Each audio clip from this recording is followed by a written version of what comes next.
Buen día, profesor. Gracias, muchachos. Buen día, tengan todos. Siéntense, que aquí les acontece esta vez. No, profesor, para las explicaciones que usted dijo que había que perritos que la comida caían de la mesa y los perritos comían. Y una mujer le dijo, ¿cómo fue eso, señor? Pero también usted dijo que habían dos tipos, con una mujer que le pedía que sus hijos fueran los primeros cuando estuvieran allá en un reino, en una cosa así, profesor. Ah, sí, claro, eso son cuestiones bíblicas.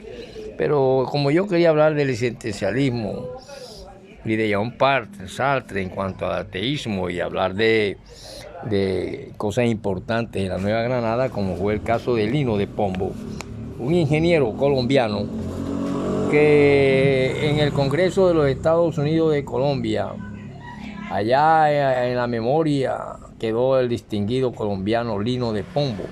Y su nombre fue registrado entre los ciudadanos que por su talento, su ciencia y su patriotismo y su servicio han sido la honra de la patria.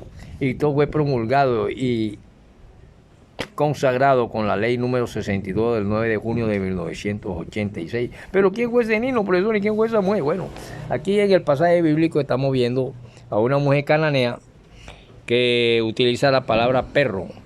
Pero la palabra perro también es una palabra que significa coquetear, que tiene que ver con cosas de amor, cuando un hombre le empieza a soltar los perros a una mujer hasta llevarla a la cama. Pero en la cuestión bíblica aquí Jesús le está diciendo que ella todavía es débil, aunque los perros son animales fuertes. Esta es una mujer cananea que viene pidiendo la ayuda al Mesías cuando él está sentado y le dice que le vaya y le ayude con su hija que está endemoniada, que tiene demonio. Entonces, ahí donde surgen allá más o menos en Mateo 15, 26, 27, 28, se pueden leer esos pasajes.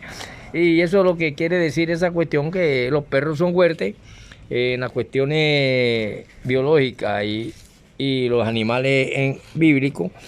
Y Jesús le dice esa cosa que aún le falta sabiduría, porque él le responde: solo se me envió a las ovejas perdidas de la nación de Israel. Pero la mujer que era cananea vino y se inclinó ante él y le suplicó: Señor, ayúdame. Él le contestó: no está bien quitarles el pan a los hijos para echárselo a los perritos. Cierto, Señor, admitió ella, pero la verdad es que los perritos comen de las migajas que caen de la mesa de sus dueños. Entonces Jesús le respondió: mujer, ¿qué fe tan grande tienes? Que te cumplía y que se te cumpla y que se te cumplirá lo que deseas. Y en ese momento su hija quedó sana. Eso es más o menos lo que dice esta. Y la otra es como lo que sucede en la política moderna, que debido a la cantidad de votos que tú le pongas a un individuo de esto que tiene que ver con la vida y la muerte, la toga negra y la toga blanca, que la toga blanca es vida y es paz, es distinto los dos pasajes bíblicos, pero tiene mucha relación, que lo vemos hoy en día cuando toda esta cantidad de gente votantes en una democracia mentirosa, porque realmente la cantidad de votos lo ponen, son los delincuentes y la compra y venta de votos, pero no una democracia pura, que es lo que quiero decir yo en esto. Y de ahí donde viene la famosa toga negra, que está llena de crimen, está llena de sangre y que ya casi la sangre se ve demasiado aunque esté sobre tela negra. Necesita de la toga blanca, de una toga transparente en esta nación de Colombia. Ya vimos cómo a través de la historia de Colombia, aún los mismos jesuitas eran grandes terratenientes y grandes comerciantes, y le importaba un bledo a la hora de la verdad. Solamente era tener sus propios esclavos, y esto sucedió en la Nueva Granada. Por eso en la época de la Nueva Granada, para yo poderme meter con ustedes en el tema de la sociología del arte y que puedan entender un poquito, nos damos cuenta que precisamente aparece allá el nombre de un hombre llamado Rafael Pombo. Este Rafael Pombo es en la más anterior, cuando que este hombre, Lino de Pombo, quien pertenece a las tumbas inmortales de los hombres grandes de Colombia. Este tuvo hijos, y este ingeniero, que era militar, tuvo hijos y tuvo esposa. Y nació en Popayán en 1826, donde contrajo matrimonio con Ana María Rebolledo Tejada, quien era de esa ciudad. Y sus hijos fueron Manuel, Beatriz y Felisa Rafael, seguramente el poeta Pombo, Fidel y Juana, nacido en Bogotá. No puede ser el poeta Rafael Pombo, padre de él, sino naciendo de esa línea, porque Rafael Pombo fue un romántico y fue un prócer que hizo que su hijo escribiera. Por eso vamos a aclarar esto con letras y cenizas del Panteón de los Inmortales. Resulta que el apellido Pombo y Lino Pombo llevan el mismo apellido, pero hay una distancia de tiempo, lo que nos da a entender que en las diferentes cuestiones donde se conservan los libros publicados en el siglo XIX, están clasificados todos bajo el nombre de Lino de Pombo y que hacen parte de los rastros escritos que permiten reconocer al hombre de letra, porque el más antiguo data desde el año de 1845 y lleva por título el nombre de Recopilación de Leyes de la Nueva Granada, una obra que por sí sola bastaría para hacer impreceder a su memoria. Los otros dos libros escritos son Lecciones de Geometría Analítica y Lecciones de Aritmética Algebraica, publicadas en los años de 1850 y 1858. Entonces la relación entre Rafael Pombo y Lino Pombo podríamos buscarla en el tiempo cuando busquemos la biografía de Rafael Pombo. Y ahí veremos y vemos y aclaramos y nos damos cuenta y tomamos conciencia de quién fue primero y quién fue segundo. Respectivamente, junto a la memoria sobre otro hombre grande del cual yo tuve el honor de estudiar bajo ese colegio y bajo ese nombre, fue el Sabio Caldas. Yo soy egresado del Colegio Francisco José de Caldas del Sabio Caldas. Y se encuentra la reminiscencia del sitio de Cartagena escrita en 1862, cuando se leyó el discurso en el Colegio Mayor de Nuestra Señora de Rosario en 1811 y el de apertura de estudios pronunciado en la Universidad del Cauca en 1830, en lo que se conoció como los Anales de Ingeniería. Y entonces se publicó la memoria dirigida al gobierno por Lino de Pombo, encargado de levantar el plano de la bahía de la Buenaventura. Y esos artículos están publicados en diferentes periódicos de Popayán y Bogotá. Ahí no está publicado como ahora que publican todo este poco de medios de comunicación, la misma cuestión de que esto y lo otro, que el presidente no dijo, que sí dijo, sino grandes cosas. Y después le hablaremos más de Pombo, de Rafael, y le hablaremos más de el Sabio Caldas, para poder introducirnos en entender esto de la toga negra, de esta cantidad de candidatos que siguen apoyando el narcoparamilitarismo, la compra y venta de votos, la democracia podrida, y que sin embargo hacen que algunos coman de las migajas que caen de la danza del garabato. Profesor, pero ¿cómo así que la danza del garabato? Bueno, sencillamente la danza del garabato que aparece en carnaval es del country club de la alta sociedad. Mientras nosotros tenemos la danza del torito, la danza del Congo, la otra, la marimonda, etcétera, etcétera. Pero que allá en esa danza del garabato pelea la vida y la muerte. Y la vida y la muerte, y por ella pelean tanto en las altas élites que están adueñadas de la democracia y están adueñadas de las togas negras y de los fiscales corruptos y de todas esas cuestiones que se perpetúan en el poder, pero que los que luchan por la vida, los que pretenden todos aquellos que cojan las migajas que caen de la mesa, aunque sea con fuerte fe de perro o no fuerte fe de perro, como aquella mujer, y que muchos piden a los gobernantes que pongan a sus hijos en los primeros puestos de los ministerios y de las cuestiones con unos votos comprados y con una democracia corrupta, como la ha visto desde un tiempo hacia acá en la América Latina. Podemos entender mejor la humanidad de hoy en día y el pensamiento de hoy en día, y por eso, para hablarle yo de la sociología del arte, donde estamos utilizando la literatura y utilizando el periodismo, que es un género menor, nos vemos la cantidad de periodistas egresados de universidades mediocres y de un perfil totalmente del signo peso, donde la vida no cuesta nada y se adora al Dios dinero. Así nos han embelecido la mente. Y por eso es que las otras formas de las realidades, cuando se contraponen en el arte y se contraponen en sí y se contraponen al ser, simplemente no es más que la conciencia que se llama por sí sola y que ella capta lo que está inconsciente y lo que está consciente, y que se debe lograr y que debe lograrse también por virtud de una nueva experiencia. Y la nueva experiencia en la historia de la literatura, en la historia de los medios de comunicación, del periodismo como género mayor y de la política como una ciencia económica y que tiene una filosofía del derecho y un derecho social del ciudadano, hace que los perrillos que comen de las migajas que caen de la mesa de los amos se levanten, y así nacen las grandes revueltas y las grandes revoluciones. Y lo han existido precisamente los países que hoy son las potencias mundiales como Rusia, China, Cuba, y son comunistas.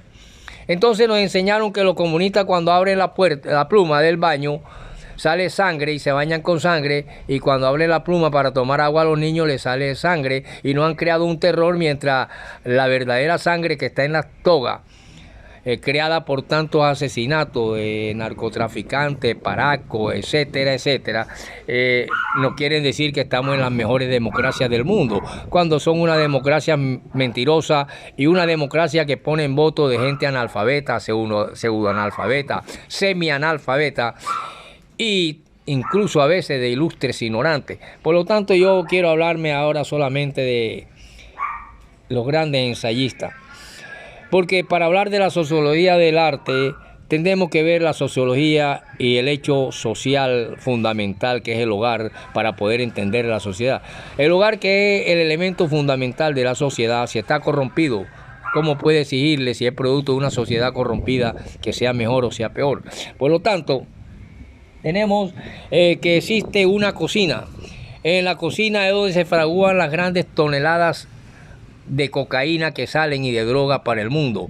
Y llega un momento en que son tanto la penetración de los capitales salvajes a las organizaciones políticas y a todos los que están involucrados en estas cuestiones de narcotráfico y en estas cuestiones de parapolítica y todas esas cuestiones, tratan de perpetuarse en el poder. Y cuando nace la cocina o lavado de dinero de esas cuestiones, se trata de que, igual que Pablo Escobar, llegara a la presidencia de la República o tener en el Congreso un lugar especial, para así seguir dominando las cuestiones, y eso lo traducen en hechos sociales, haciéndole al pueblo y engañándolo con algunas cuestiones físicas, y embelleciendo a la ciudad con edificios mientras la gente se muere de hambre, mientras la gente recoge empanadas, mientras la gente pelea por tener un diario tan siquiera para comer. Y mientras aquellos se van levantando con las cocinas del lavado de dinero, del narcotráfico, del paramilitarismo y de estos políticos que apoyan estas cuestiones, como podemos mencionarla mucho, como del Centro Democrático, por ejemplo, donde ya hoy en día no es raro que sea reemplazado por un socialista o un comunista, que no es raro que ya no tienen nada que decirnos de moral, que ya no tienen nada que enseñarnos de ética, que ya no tienen nada que enseñarle a los que recogen las migajas de la mesa, de los que bailan la danza del garabato del country club en Barranquilla, que pertenece a la élite y que fue la que inventó esta cuestión, donde ellos también luchan y son capaces de dar la vida y están en la danza de la muerte y de la sobrevivencia en una guerra que muchas veces llega a las guerras civiles. Por lo tanto, la política tiene que tener en cuenta esta cosa, y ahí entra y debe volver la moral de esos grandes ingenieros como Lino de Pombo, que fue homenajeado y pertenece a la tumba de los inmortales en Colombia, reconocidos por el mundo. Entonces siempre hay por qué luchar. Profesor, ¿como usted por esa muela, profesor? Sí, como yo por esa muela, aquí frente al doctor Amauri, entre las 70 y 68, un simple campesino odontólogo hizo con 20,000 pesos lo que está exigiendo el famoso Sisbén y las famosas cuestiones de EPS, donde cada uno tenemos por parte del Estado millones de pesos, nos lo quitan en unas cuantas sacadas de muela. Un CISBEN que en última instancia fue creado por un gran amigo de mi familia llamado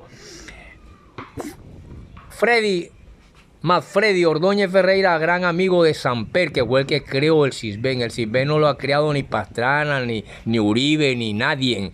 El CISBEN lo creó Samper, gran amigo de Manfredi Ordóñez Ferreira, hijo de Magdalena Ferreira, hermana de Federico Ferreira, padre de mi padre. Y sin embargo yo soy un hombre que tengo que estar luchando porque no tengo nada que ver ni esa cuestión, ni que dan 10.000, dan 80.000, dan 50.000. Y hasta para sacarme una muela me es difícil. Samper venía a Barranquilla y no se hospedaba en hoteles, sino en la casa de Manfredi Ordóñez Ferreira o en Polo Nuevo. Y por eso es que aparece una vez en la lista Clinton, cuando la familia sale y dice: nosotros no nos interesa si nos metan en la clase de élite, nosotros somos comerciantes. Y al ser comerciantes, ellos, pues yo no, yo soy un simple recoge basura en la calle. La lista Clinton me interesa un pepino y Estados Unidos porque yo le vendo como comerciante el que mejor me pague el tanque de gasolina o el tanque de tiner. Y así Manfredi se lo quitó de encima, pero el CISBEN lo creó Samper, gran amigo de mi tío Manfredi Ordóñez Ferreira, hijo de Magdalena Ferreira. Entonces no somos unos perritos que tienen que comer de las migajas que caen de las mesas de los amos. Pero sí una gran fe como aquella mujer de la cual el Mesías le dice que tu fe te ha salvado, tu fe te ha salvado a tu hija, ella tiene que estar fuera de demonios, pero que acá en la vida real de hoy los demonios siguen danzando. Siguen danzando en la política, siguen danzando como dueños de la moral, siguen danzando como dueños y se arrodillan y se inclinan y besan el piso por el dios dinero, que es el cíclope de los masones, que está en la pirámide egipcia y en el dólar de a un peso. Por lo tanto, así quería comenzar esta cuestión de la toga y por qué la toga se llena de sangre, y que hoy tenemos grandes hombres como Bolívar, Gustavo en Bogotá, grandes congresistas que pueden fácilmente llevar a una Colombia por un derrotero mejor. Si queremos sobrevivir sobre este planeta, porque ya no estamos viviendo, estamos sobreviviendo, tanto económicamente como ser devastado por una bomba de cualquier imperio de los grandes que hay hoy en día. Entonces tengan cuidado en eso, muchachos, y voy a terminar con leerle un párrafo de quién fue este Rafael Pombo, o este Lino Pombo, del cual hay una gran relación de sangre entre ellos, y que por eso podemos decir que la vida de Lino de Pombo terminó el 20 de noviembre de 1862 a los 65 años, más o menos la edad mía de hoy en día. Y que precisamente cuando hubieron, y no lejos de la tumba de sus hijos Rafael y Fidel y la de otros familiares, así como el del sepulcro del general Francisco de Paula Santander, la nación rindió homenaje oficial a Lino Pombo mediante la ley 62 del 9 de 1866, y esto se le conoce como Panteón de los Inmortales. Y aquí entonces otro inmortal llamado Rafael Pombo nos dice acerca de estas cuestiones: prócer americano que después de combatir heroicamente en el Magdalena y Cartagena contra el despotismo representado por don Pablo Morillo y preso remitido a España, pasó a liderar allá por la misma causa, con la misma espada, con la pluma, hasta la captura del infortunado Riego. ¿Podrá un español sentir por España más generoso amor, interés más elevado? Pues este era el de don Lino de Pombo, que en paz descanse, quien sofocada a la España y escapándose por entre las bayonetas francesas, pasó a continuar sirviendo su causa, la de la libertad verdadera, primero en Londres, en la Secretaría de la Legación de Colombia, y luego otra vez en su patria americana, dejando en su reemplazo a su amigo don Andrés Bello, el gran gramático. Perdóneme los venerados manes del matemático y estadista, si hoy por primera vez alzo el velo a la travesura poética de su juventud, nobilísima como toda su vida. Nadie en tanto como un hijo suyo tiene el deber de regar flores sobre su tumba. Rafael Pombo. Y aquí queda demostrado que el poeta Rafael Pombo provenía de esa sangre, de ese gran ilustre hombre que pertenece a las tumbas inmortales en Colombia. Lino de Pombo, un ingeniero militar. Continuaremos en la próxima para poder ver y ya, porque prácticamente quiero darle fin a esta toga negra que de pronto me vaya a manchar la blanca mía de sangre, que es lo último que quiero. El último mandamiento que quiero romper es no matar, cumplirlo a cabalidad y no matar a nadie en mi vida. Ese sería el único mandamiento que podría cumplir, porque los demás ya soy el diablo, como son los mentirosos de la política y de las religiones.